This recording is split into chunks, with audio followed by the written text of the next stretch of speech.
शान्ति हाम्रो चाहना, विकास हाम्रो लक्ष्य, सूचना र अभिव्यक्ति हाम्रो सब पक्ष। हामी नेपालका सामुदायिक रेडियो। सामाजिक रूपान्तरणका लागि यो हो सामुदायिक सूचना नेटवर्क CIN। अहिले बिहानको 6 बजेको छ। सामुदायिक सूचना नेटवर्क CIN-बाट अब प्रसारण हुँदैछ साझा खबर।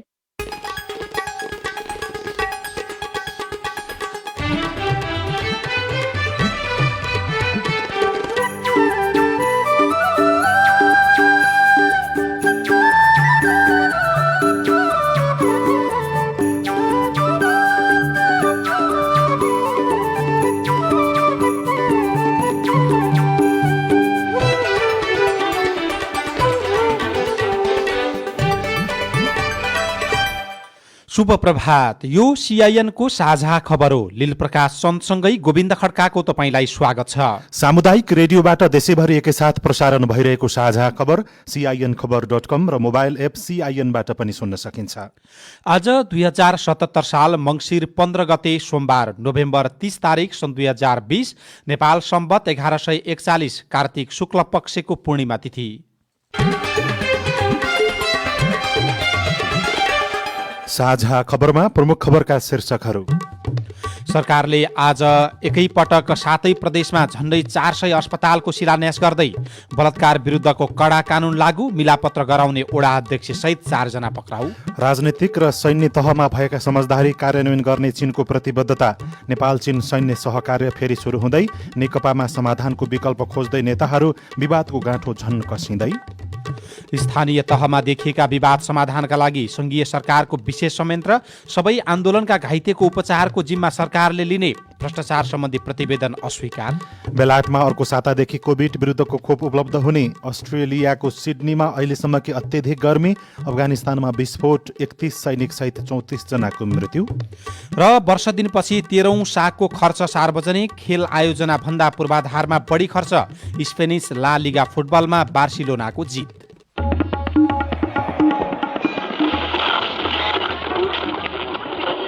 सयौं रेडियो, हजारौं रेडियो कर्मी र करोडौं नेपालीको माझमा यो हो सामुदायिक सूचना नेटवर्क CIN। साझा खबरमा सबभन्दा पहिले स्वास्थ्यमा सरकारले गर्न लागेको कामको प्रसङ्ग। ग्रामीण क्षेत्रमा प्राथमिक स्वास्थ्य सेवा विस्तार गर्ने उद्देश्यसहित आज सरकारले 7 प्रदेशमा एकैपटक 396 आधारभूत अस्पतालको शिलान्यास गर्दैछ, जहाँ 5, 10 र 15 सयका अस्पताल निर्माण गरिनेछन्। सरकारले यसलाई स्वास्थ्य क्षेत्रमा ठूलो क्रान्ति भनेको छ। स्वास्थ्य मन्त्रालयका वरिष्ठ स्वास्थ्य प्रशासक एवं आधारभूत अस्पताल शिलान्यास समन्वय समितिका संयोजक माधव लम्सालले स्वास्थ्य सेवामा अहिलेसम्मकै ठूलो काम हुन गइरहेको बताउनुभयो। अहिलेसम्म अस्पताल नभएका स्थानीय तहमा आधारभूत अस्पताल बनाउन लागिएको स्वास्थ्य मन्त्रालयले जानकारी दिएको छ। 2 वर्षभित्र सबै अस्पताल निर्माण गरेर सञ्चालन गरिसक्ने सरकारको योजना छ। स्वास्थ्य संस्थाको स्तर उन्नति, आधारभूत अस्पताल भवन निर्माण सम्बन्धी निर्देशिका 2077 र स्वास्थ्य भवन पूर्वाधारको ढाँचा तथा निर्माण सम्बन्धी निर्देशिका 2073 पहिलो संशोधन 2077 अनुसार गरिनुपर्नेछ। सरकारले 74 जिल्लाका स्थानीय तहमा 5 सयको अस्पतालका लागि 7 लाख, 10 सयको अस्पतालका लागि 85 लाख र 15 सयको अस्पतालका लागि 1 करोड रुपियाँका दरले रकम पठाइसकेको छ, जसमा 5 सयका लागि 52 स्थानीय तह, 10 सयको अस्पतालका लागि 105 स्थानीय तह र 15 सयको अस्पतालका लागि 107 स्थानीय तहलाई रकम पठाइएको स्वास्थ्य तथा जनसङ्ख्या मन्त्रालयले जनाएको छ। मन्त्रालयका प्रवक्ता डाक्टर जागेश्वर गौतम, सकभर छिटो गर्नुपर्छ। सुरु नगर्यो भने बजेट फिर्ता पठाउनुपर्छ। काम नगर्नेलाई पैसा लगेर राख्ने अनि काम गरेर जाउँ पैसा नहुने हुन्छ। स्वास्थ्य तथा जनसङ्ख्या मन्त्रालयले गत साउन 28 गतेको मन्त्री स्तरीय निर्णय गरी स्तरोन्नति गर्ने स्वास्थ्य संस्थाको सूची तयार पारेको थियो। केशव भुल, CIN, काठमाडौँ। अहिलेसम्म अस्पताल नभएका सबै स्थानीय तहमा 5, 10 र 15 शय्याका आधारभूत अस्पताल बनाउने योजना सरकारले अघि सारेको छ। 58 अर्ब बजेट अनुमान गरिएको यो आयोजनाबाट एकै डिजाइनका सबै अस्पताल 2 वर्षभित्र सञ्चालन गर्ने लक्ष्य राखिएको छ। प्रस्तावित जनशक्ति 5 शय्याको लागि 1 मेडिकल अफिसर सहित 12 स्वास्थ्यकर्मी छ, 10 शय्याको लागि 2 मेडिकल अफिसर सहित 17 स्वास्थ्यकर्मी, 15 शय्याको लागि 3 मेडिकल अफिसर सहित 27 स्वास्थ्यकर्मी प्रस्ताव गरिएको छ। अब चीन नेपाल सम्बन्धको प्रसङ्ग। चीनले नेपाललाई छिमेकी सम्बन्धको उच्च प्राथमिकतामा राखेको बताउँदै राजनीति र सैन्य तहमा विगतमा भएका समझदारी कार्यान्वयन गर्ने वचनबद्धता जनाएको छ। हिजो आएर फर्किनुभएका चिनिया स्टेट काउन्सिलर एवं रक्षा मन्त्री जनरल वेई फेङले राष्ट्रपति विद्यादेवी भण्डारी, प्रधानमन्त्री केपी शर्मा ओलीसँगको शिष्टाचार वार्तामा आफ्ना राष्ट्रपति सी जिङपिङले नेपाललाई उच्च प्राथमिकतामा राखेको सन्देश सुनाउनु भएको छ। रक्षा मन्त्री वेईले दुई देश बीचको उच्च राजनीतिक तहमा विगतमा भएका सहमति कार्यान्वयन गर्दै सम्बन्ध थप सुदृढ गर्नुपर्नेमा जोड दिनु भएको छ। कोभिड-19 को नियन्त्रणका लागि नेपाली सेना मार्फत सहयोग घोषणा गर्ने आश्वासन पनि उहाँले दिनुभएको छ। विगतमा राष्ट्रपतिहरू बीच भएका पूर्वाधार क्षेत्रका महत्त्वपूर्ण सहमति छन्, ती सहमतिहरू कार्यान्वयन गर्न चीन प्रतिबद्ध छ। प्रधानमन्त्री ओलीसँगको वार्तामा चिनिया रक्षा मन्त्रीको भनाइ उद्धृत गर्दै प्रधानमन्त्रीका परराष्ट्र मामिला सल्लाहकार राजन भट्टराईले सीआईएनसँग भन्नुभयो, चीनको उच्च नेतृत्वले नेपालसँगको सम्बन्धलाई प्राथमिकता राखेको छ। जवाफमा हुँदै नेपालले एक चीन नीति र नेपालको भूभाग चीनका विरुद्ध प्रयोग दिने जुन प्रतिबद्धता गरिरहेको छ त्यसको हामी प्रशंसा गर्न चाहन्छौँ। नेपालले जुन विकासको बाटो सँगालेको छ, उच्च स्तरीय भ्रमणका क्रममा भएका सहमतिहरू कार्यान्वयन गर्न हामी प्रतिबद्ध छौँ। चाहे त्यो सडक सञ्जाल कनेक्टिभिटीलाई विस्तार गर्ने कुरा होस्, चाहे रेलको कनेक्टिभिटीको कुरा होस्, चाहे चाहिँ अरू नेपालको आर्थिक विकासमा चीनले गर्ने सहयोग होस्, हामी चाहिँ सहयोग गरेर अगाडि जान तयार छौँ। र तपाईँको नेतृत्वमा नेपालले जुन मतलब चाहिँ स्थायित्व र प्रगति हासिल गरिरहेको छ त्यसको समर्थन गर्दछौँ र त्यसका माध्यमबाट थप तपाईँहरूले उद्योग प्राप्त गर्नुहोस् भन्ने हाम्रो शुभकामना रहेको छ। र कोभिडको विषयमा हामीले हाम्रो देशभित्र नियन्त्रण गरेका छौँ र नेपालले पनि त्यसतर्फ प्राप्त गर्ने कुरामा हाम्रो तर्फबाट हुने सहयोग हामी गर्न तयार छौँ भनेर भन्नुभयो। काठमाडौँमा उत्रिने बित्तिकै रक्षा मन्त्री वेईले पारस्परिक सैन्य सहयोग अभिवृद्धि गर्दै दुई देशबीचको सम्बन्धलाई थप सुदृढ गर्न आफ्नो भ्रमणको उद्देश्य रहेको बताउनु भएको थियो। नेपाल चीन सैन्य सहकार्य फेरि सुरु हुने भएको छ। प्रधानमन्त्री केपी शर्मा ओलीले पनि नेपाल चीन सम्बन्धमा कुनै कुराले असर नगर्ने वचनबद्धता जनाउनु भएको थियो। नेपाल एक चीन नीतिको पक्षमा छ। नेपालको भूभाग चीन विरुद्ध प्रयोग हुन नदिने नीति हाम्रो रहिआएको छ, त्यसलाई म दोहोर्याउन चाहन्छु, प्रधानमन्त्रीले छलफलका क्रममा भन्नुभएको थियो। सरकारले ट्रान्सपरेन्सी इन्टरनेसनलको भ्रष्टाचार सम्बन्धी प्रतिवेदनलाई पूर्वाग्रहसहित तयार पारिएको भन्दै अस्वीकार गरेको छ। सरकारका प्रवक्ता समेत रहनुभएका सञ्चार तथा सूचना प्रविधि मन्त्री पार्वत गुरुङले उक्त प्रतिवेदन पूर्वाग्रह र भ्रामक रहेको भन्दै त्यसलाई नेपाल सरकारले अस्वीकार गरेको स्पष्ट पार्नुभयो। भ्रष्टाचार अन्त्य गर्ने नेपाल सरकारको अभियानमा ट्रान्सपरेन्सी इन्टरनेसनलका प्रतिवेदनले सहयोग पुर्याओस् भन्ने चाहन्छ, तर उक्त संस्थाले हालै सार्वजनिक गरेको प्रतिवेदन पूर्णतः राजनीतिक पूर्वाग्रहबाट प्रेरित छ। प्रमाणित नभएका आधारहीन तथ्य तथ्याङ्क जुटाएर कुनै खोज अनुसन्धान बिनै मनोगत धारणाबाट अभिप्रेरित छ। सरकार र सत्ताधारी दललाई बदनाम गर्न खोज्ने प्रयास स्वरूप आएको यो प्रतिवेदनलाई नेपाल सरकार अस्वीकार गर्दछ। ट्रान्सपरेन्सी इन्टरनेसनलले केही दिन अगाडि सार्वजनिक गरेको रिपोर्टमा नेपालका प्रधानमन्त्री केपी शर्मा ओलीले नै भ्रष्टाचारलाई प्रश्रय दिएको उल्लेख गरिएको थियो। सरकारले ऐतिहासिक जनआन्दोलन, सशस्त्र द्वन्द्व र तराई मधेसमा भएको आन्दोलनमा घाइते भएका र उपचार गर्नुपर्ने अवस्थामा रहेका व्यक्तिलाई निःशुल्क उपचार गर्ने निर्णय पनि गरेको छ। मन्त्री परिषद बैठकले उनीहरूको सरकारी अस्पतालमा निःशुल्क उपचार गराउने निर्णय गरेको प्रवक्ता गुरुङले जानकारी दिनुभयो। ऐतिहासिक जनआन्दोलन, सशस्त्र द्वन्द्व र तराई मधेसमा भएको आन्दोलनमा घाइते भई उपचार गर्नुपर्ने र शरीरमा गोली बोकेको, छर्रा बोकेका त्यस्ता व्यक्तिहरूको अहिलेसम्म पनि उपचार र त्यसका पहिचानहरू नभएका ती व्यक्तिहरूले पहिचान गर्नको निम्ति पनि सार्वजनिक सूचना जारी गर्ने र ती व्यक्तिहरूलाई नेपाल सरकारले सरकारी अस्पतालमा निःशुल्क उपचार गराउने निर्णय पनि गरेको छ। अब अर्को प्रसङ्ग, सिगास गाउँपालिका 3 की एक 18 वर्षकी किशोरी बलात्कार घटनामा मिलापत्र गराएको आरोपमा वडा अध्यक्ष शेरसिंह साउदसहित थप 4 जना पक्राउ परेका छन्। बैतडी जिल्ला प्रहरी कार्यालयका प्रहरी नायब उपरीक्षक नारायण प्रसाद अधिकारीले सोही ठाउँका राजेन्द्र धामी, नरेन्द्र धामी र गोपाल धामीलाई पनि हिजो साँझ नियन्त्रणमा लिएको जानकारी दिनुभयो। प्रहरीले यसअघि बिहिबार मनोज सिंह धामी र अमर सिंह धामीलाई पनि पक्राउ गरेको थियो। अदालतबाट म्याद थपेर अनुसन्धान भइरहेको अधिकारीहरूले बताएका छन्।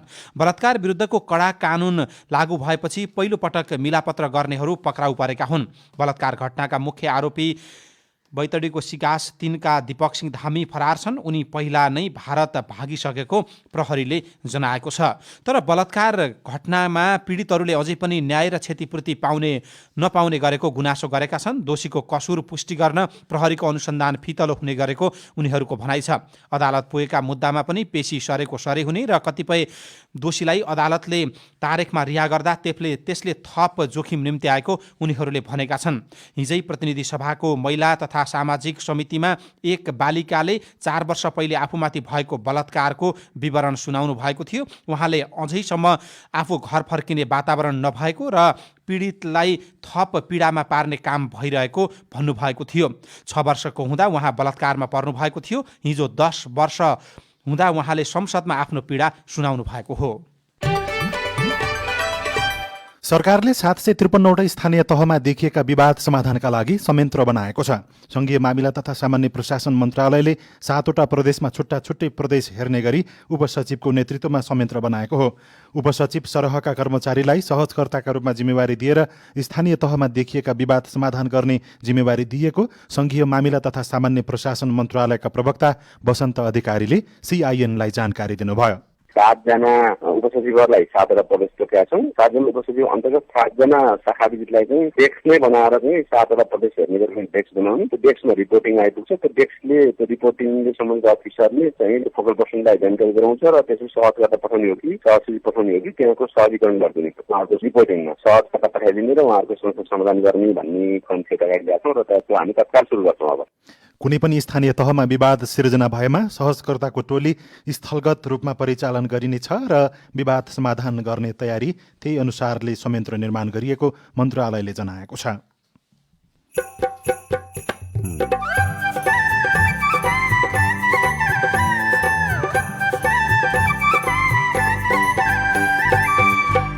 सामुदायिक सूचना नेटवर्क सीआईएन मार्फत देशैभरि प्रसारण भइरहेको साझा खबरमा नेकपाको विवाद चुनिने कि जोडिने कुन अवस्थामा?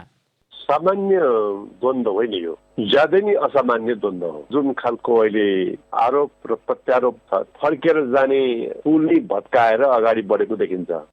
बेलायतमा अर्को सातादेखि कोभिड विरुद्धको खोप उपलब्ध हुने, अस्ट्रेलियाको सिडनीमा अहिलेसम्मकी अत्यधिक गर्मी लगायतका खबर बाँकी नै छन्। सीआईएनको साझा खबर सुन्दै गर्नुहोला। वन क्षेत्रको संरक्षणमा ग्रामीण महिलाको योगदान, लैङ्गिक हिंसामुक्त वन क्षेत्र हाम्रो अभियान। वन तथा वातावरणको संरक्षणमा ग्रामीण महिलाहरूको महत्त्वपूर्ण भूमिका छ। तर विडम्बना, यस क्षेत्रका धेरै महिलाहरू विभिन्न खाले हिंसाबाट सुरक्षित हुनुहुन्न। यस्ता हिंसा हुन नदिनु हामी सबैको कर्तव्य होइन र? हो। लैङ्गिक हिंसा विरुद्धको अभियानमा सामुदायिक वन संरक्षणमा लागेका ग्रामीण महिलाको सुरक्षित सहभागिताका लागि सम्पूर्ण व्यक्ति, समाज तथा संस्थाहरूको ऐक्यबद्धताको लागि हार्दिक अनुरोध गर्दछौँ। सामाजिक हितका लागि अमेरिकी अन्तर्राष्ट्रिय विकास नियोगको आर्थिक सहयोगमा सञ्चालित हरियो वन कार्यक्रम, सामुदायिक वन उपभोक्ता महासङ्घ नेपाल र अकोराब। कोरोना संक्रमित व्यक्ति हुँ। निको भएर घर फर्किसकेँ, तर पनि मलाई समाजका मान्छेहरूले कोरोनाको पोको बोकेर आए जस्तै व्यवहार किन गर्छन्? म कोरोना अस्पतालमा काम गर्ने नर्स हुँ। म आफू सुरक्षित भएर दिनरात बिरामीको सेवा गरिरहेकी छु, तर छिमेकी चिन्जानकाहरू मेरो घरका सदस्यलाई देख्दा भाग्ने गर्छन्। किन यस्तो व्यवहार? म भर्खरै विदेशबाट फर्किएको हुँ। मलाई कोरोनाको कुनै संक्रमण छैन, तैपनि समाजले गर्ने व्यवहार किन परिवर्तन भइरहेको छ? कतिलाई भन्दै जाउँ मलाई कोरोना छैन भनेर? कोरोना भाइरस संक्रमित र जोखिममा रहेकाहरूलाई सहयोग र साथ दियौं। कोरोना भन्दा समाजको डर मान्नुपर्ने अवस्थाको सृजना नगरौं।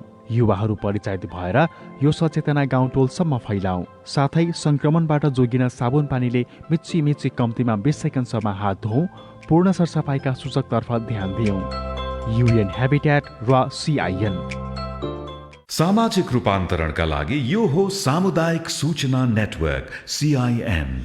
तपाईँ अहिले देशभरिका सामुदायिक रेडियो CIN-खबर.com र मोबाइल एप CIN-बाट एकैसाथ साझा खबर सुनिरहनु भएको छ। अब पत्र पत्रिकाले छापेका खबर। कान्तिपुर दैनिकले सामाजिक सञ्जालको जन्जालमा फस्दाखेरिको प्रसङ्गलाई प्रमुख खबर बनाएर छापेको छ। चन्द्रगिरी नगरपालिका बस्ने 16 वर्षीय किशोरी गत मङ्गलबार हराइन्। भोलिपल्ट अभिभावकले महानगरीय प्रहरी परिसर काठमाडौँको खोजतलास शाखामा निवेदन दिए। थानकोटबाट हराएकी तिनी किशोरीको 4 दिनपछि काठमाडौँबाट करिब 1300 किलोमिटर टाढा भारत मध्य प्रदेश राज्यको इन्दौर नजिकको सिहोर भन्ने ठाउँबाट उद्धार गरिएको छ। सामाजिक सञ्जालको जन्जालमा फस्दा किशोरीहरू हराउने क्रम बढेको छ। अर्को खबर कुरिलो किलोकै 5000 शीर्षकको छ। कुरिलोको भाउ किलोकै 5000 रुपियाँ पुगेको छ। मागमा भएको अत्यधिक वृद्धि र उत्पादनको सीमितताका कारण भाउ 81 बढेको हो। अफ सिजन भएकाले यति बेला बजारमा कुरिलो थोरै मात्रामा पाइन्छ। त्यसको फाइदा उठाउँदै व्यापारीले अस्वाभाविक रूपमा भाउ बढाएका छन्।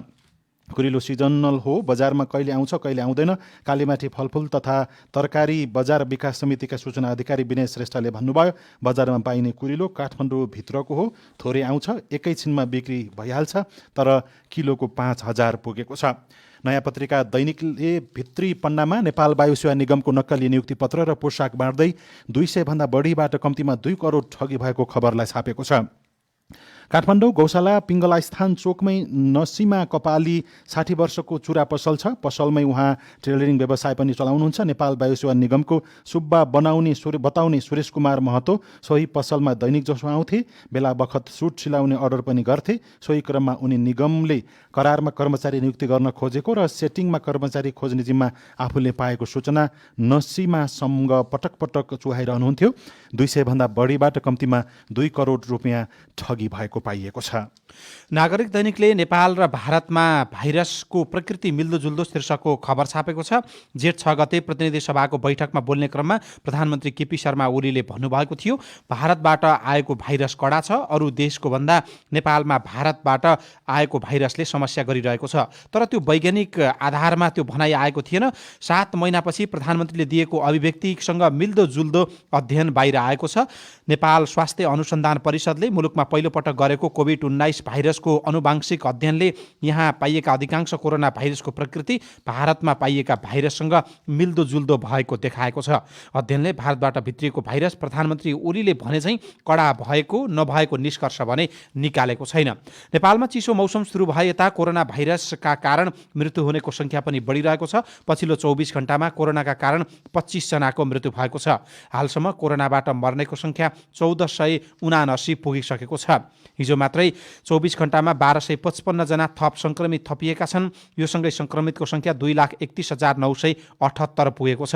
देशभरि सक्रिय सङ्क्रमितको सङ्ख्या भने 17,909 छ। कोरोना सङ्क्रमणबाट 17,27,836 जनाको परीक्षण भइसकेको थियो।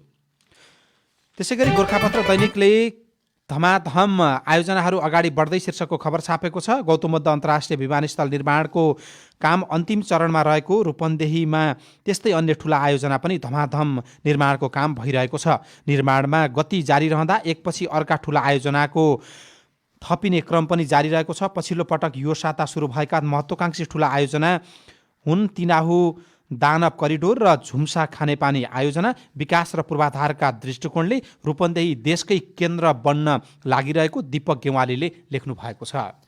अन्नपूर्ण पोस्ट दैनिकले बेलकोट गढी नगरपालिकामा हिजो उडिरहेको हेलिकप्टरमा चिल ठोकिएपछि आकस्मिक रूपमा अवतरण गर्नु पर्यो। बागलुङबाट काठमाडौँका लागि 5 यात्रु लिएर उडेको कैलाश एयरको 9 NAJJ कल साइन रहेको हेलिकप्टर बेलकोट गढी 6 दाहाल डाँडाको आकाशमा चरासँग ठोकिएपछि आकस्मिक अवतरण गरिएको जिल्ला प्रहरी कार्यालय नुवाकोटले जनाएको भनेर उल्लेख गरिएको छ। विश्वकर्मा 36 दिनपछि डिस्चार्ज हुनुभयो भन्ने शीर्षकमा अर्को खबर छ। कोरोना संक्रमणबाट गम्भीर बिरामी भएका नेपाली काङ्ग्रेसका नेता एवं पूर्व मन्त्री मिनबहादुर विश्वकर्मा 1 महिनाभन्दा लामो समयको अस्पताल बसाएपछि घर फर्किनु भएको छ। उहाँ 36 दिनपछि आइतबार डिस्चार्ज हुनुभएको परिवार स्रोतले बताएको छ। साझा खबरमा अब नागरिकका प्रश्न र सरोकारवाला निकायको जवाबसहितको हेलो CIN गीता चिमोरियाबाट।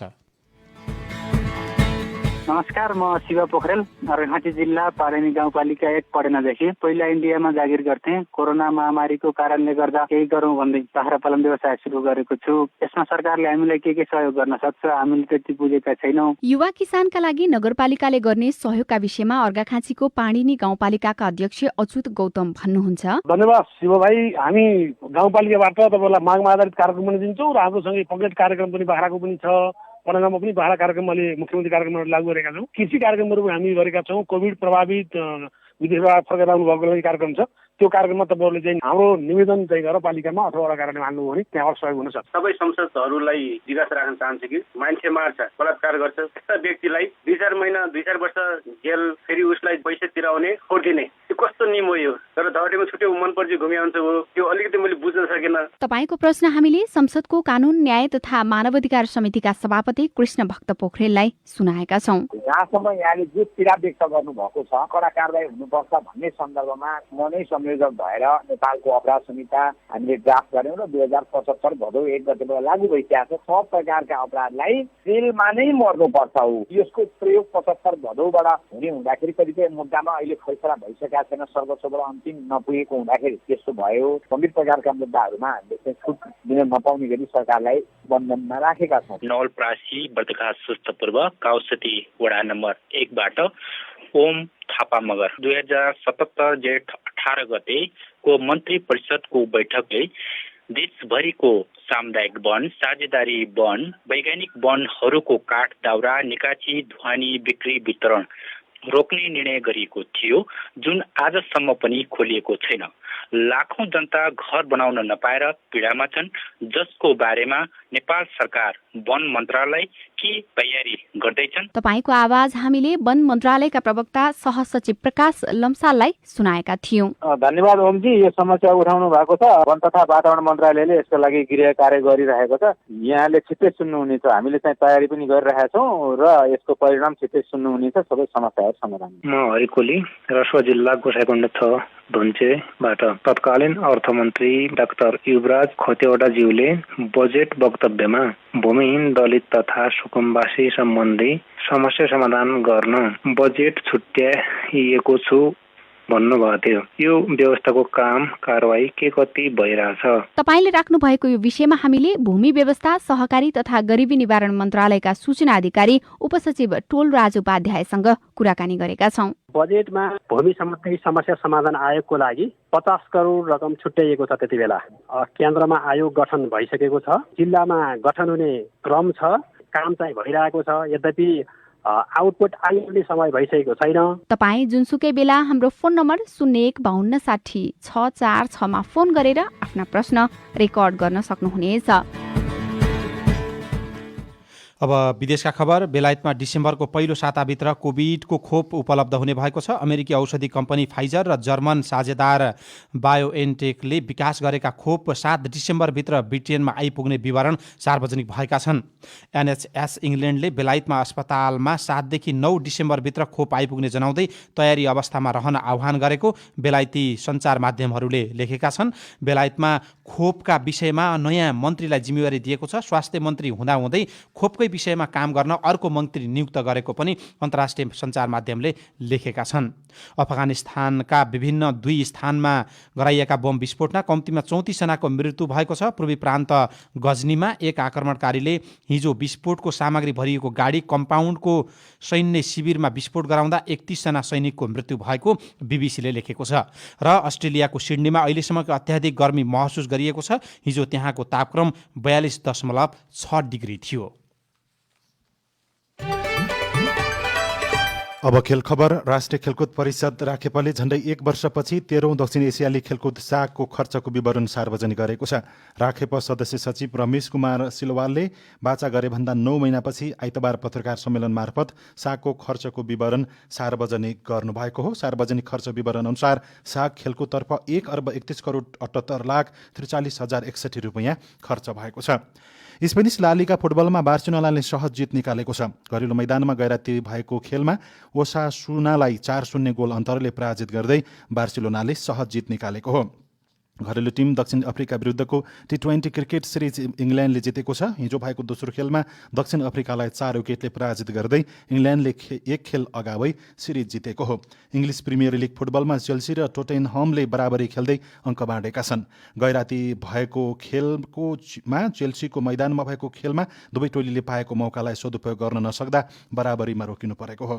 र इटालियन सिरी ए फुटबलमा शीर्ष स्थानको AC मिलानले सहज जित निकालेको छ। गैराती भएको खेलमा मिलानले फियोरेन्टिनालाई 2-0 गोल अन्तरले पराजित गरेको हो। नेकपा भित्रको विवाद कसरी समाधान होला? यो कस्तो खालको विवाद हो? एकजना विश्लेषकसँगको रेडियो कुराकानी, अरू खबर र कार्टुन पनि बाँकी छ। CIN को साझा खबर सुन्दै गर्नुहोला। महान्यायाधिवक्ताको कार्यालयको अनुरोध। जबरजस्ती करणी अर्थात् बलात्कार जघन्य अपराध हो। कुनै पनि महिलाको मन्जुरी नलिई यौनजन्य क्रियाकलाप गरेमा जबरजस्ती करणी गरेको मानिन्छ। करकाप, डर, त्रास वा प्रलोभनमा पारी, झुक्काई, अपहरण गरी वा शरीर बन्धक बनाई लिएको मन्जुरीलाई मन्जुरी मानिँदैन। याद राखौं, 18 वर्षभन्दा कम उमेरको बालिकाको मन्जुरी लिए करणी गरेमा पनि जबरजस्ती करणी गरेको मानिनेछ। यस्ता कसुर गर्नेलाई जन्मकैदसम्मको सजाय हुन सक्छ। त्यस्तो अपराध गर्न सहयोग गर्ने, स्थानीय स्तरमा मिलाउने र पीडित वा परिवारलाई लोभ, लालच वा धम्की दिई घटना लुकाउनेलाई पनि सजाय हुने हुँदा यस्ता अपराधमा संलग्न नहुन सबैलाई जानकारी गराइन्छ। जबरजस्ती करनीको बारेमा थाहा पाउने जोसुकैले तुरुन्तै प्रहरीलाई सूचना दिई अपराध गर्ने व्यक्तिलाई कानुनी दायरामा ल्याउन सहयोग गर्नु हुन सबैमा अनुरोध गर्दछौं। युनिसेफ सँगको सहकार्यमा महान्यायाधिवक्ताको कार्यालय। सामाजिक रूपान्तरणका लागि यो हो सामुदायिक सूचना नेटवर्क CIN। साझा खबरमा अब नेकपाको विवादको प्रसङ्ग। नेकपाका दुई अध्यक्षबीच आरोप प्रत्यारोप सहित छुट्टा छुट्टै प्रस्ताव सचिवालयमा पेश भएपछि नेकपामा अब के होला? विवादको छिनोफानो कसरी होला? मंगलबारसम्म बैठक रोकेर अध्यक्षद्वय प्रधानमन्त्री KP शर्मा ओली र पुष्पकमल दाहाल प्रचण्ड आफ्नै तयारीमा जुट्नु भएको छ। ओली पक्षले माफी माग्दै दाहालद्वारा प्रस्ताव फिर्ता लिनुपर्ने, भदौ 26 को सहमति कार्यान्वयन, दुवैलाई हुने साझा दस्तावेज तयार। अहिलेको विवाद सचिवालयबाटै छिनोफानोको पक्षमा छ भने दाहाल नेपाल पक्ष गल्ती कमी कमजोरीप्रति ओलीको आत्मआलोचना, भदौ 26 होइन नयाँ सिराबाट सहमति खोज्ने, दुवैको प्रस्तावमाथि बहस गर्ने र विवादको छिनोफानो स्थायी कमिटी हुँदै केन्द्रीय कमिटीबाट गर्ने भनेर प्रस्ताव गर्ने तयारी गरिएको छ। नेकपा भित्रको विवाद सामान्य वा असामान्य? साथी राजन रोचालले विश्लेषक श्याम श्रेष्ठसँग सोध्नु भएको छ। सामान्य द्वन्द्व होइन, यो ज्यादै नै असामान्य द्वन्द्व हो। असामान्य मात्र होइन, यो चाहिँ अब उहाँहरूको जुन खालको अहिले क्रिया र प्रतिक्रिया छ, आरोप र प्रत्यारोप छ, त्यो यदि पढेर हेर्दै हो भने दुवैले फर्केर जाने पुलले भत्काएर अगाडि बढेको देखिन्छ। यसको सुरुवात चाहिँ कुन अध्यक्षले गरे जस्तो लाग्छ यहाँलाई? सुरुवात त पहिलो अध्यक्षले गरे जस्तो लाग्छ, किनभने यो कोरोना भाइरसको बेलामा सबै चुपचापै थिए। पहिलो अध्यक्षको नेतृत्वमा सबै कोरोना भाइरस विरुद्ध पनि लडिरहेका थिए, भारतीय हस्तक्षेप विरुद्ध पनि लडिराखेको स्थिति थियो।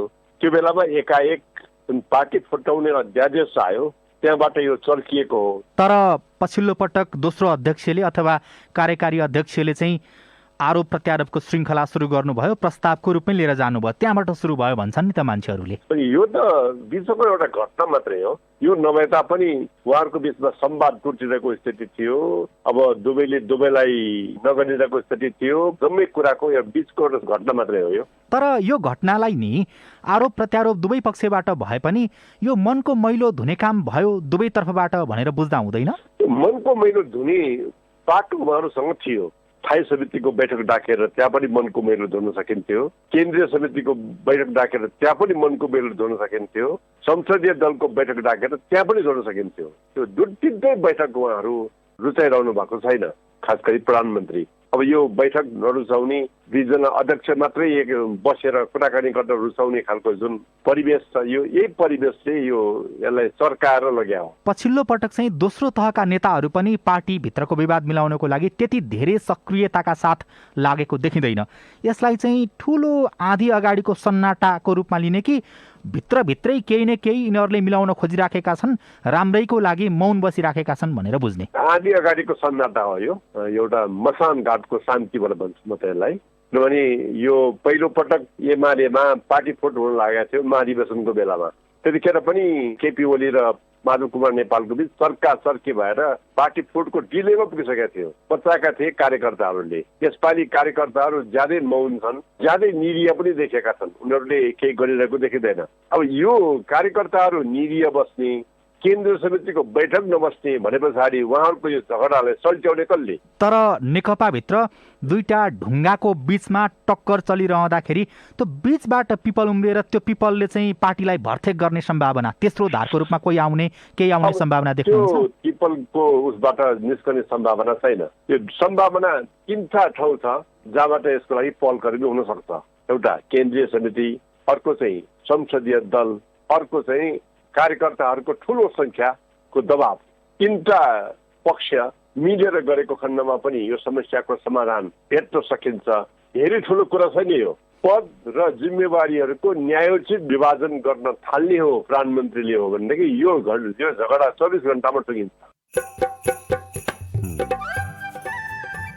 यो सँगै हामी साझा खबरको अन्त्यमा आइपुगेका छौँ। सामुदायिक रेडियो प्रसारक सङ्घद्वारा सञ्चालित CIN को बिहान 6 बजेको साझा खबर सक्नु अघि मुख्य खबर फेरि एकपटक।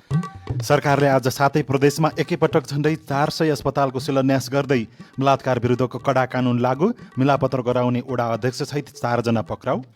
राजनीतिक र सैन्य तहमा भएका समझदारी कार्यान्वयन गर्ने चीनको प्रतिबद्धता, नेपाल चीन सैन्य सहकार्य फेरि सुरु हुँदै नेकपामा समाधानको विकल्प खोज्दै नेताहरू, विवादको गाँठो झन कसियो। स्थानीय तहमा देखिएका विवाद समाधानका लागि संघीय सरकारको विशेष संयन्त्र, सबै आन्दोलनका घाइतेको उपचारको जिम्मा सरकारले लिने, भ्रष्टाचार सम्बन्धी प्रतिवेदन अस्वीकार।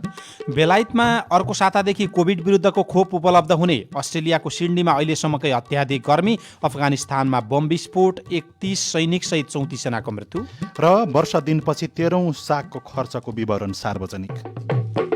साझा खबरको अन्त्यमा पालो आएको छ कार्टुनको। अन्नपूर्ण पोस्ट दैनिकमा बासु क्षितिजले बनाएको चियो चर्चो शीर्षकको कार्टुन लिएका छौँ। यो कार्टुनमा ट्रान्सपरेन्सी इन्टरनेसनल नेपालको प्रतिवेदन र त्यसमा सरकारले जनाएको प्रतिक्रियालाई व्यङ्ग्य गर्न खोजिएको छ। यहाँ सरकारका एकजना मन्त्रीले कतै टेलिफोन गरेको देखाइएको छ र पछाडिपट्टि सुरक्षा गार्ड र अरूले सुनिरहेका छन्। तल चाहिँ यस्तो लेखेको छ, तिनीहरूले भन्दैमा हामी भ्रष्टाचारी हुन्छौँ, हाम्रो छानबिन हामी आफै गर्छौँ, हामीले गरेकै छैनौँ।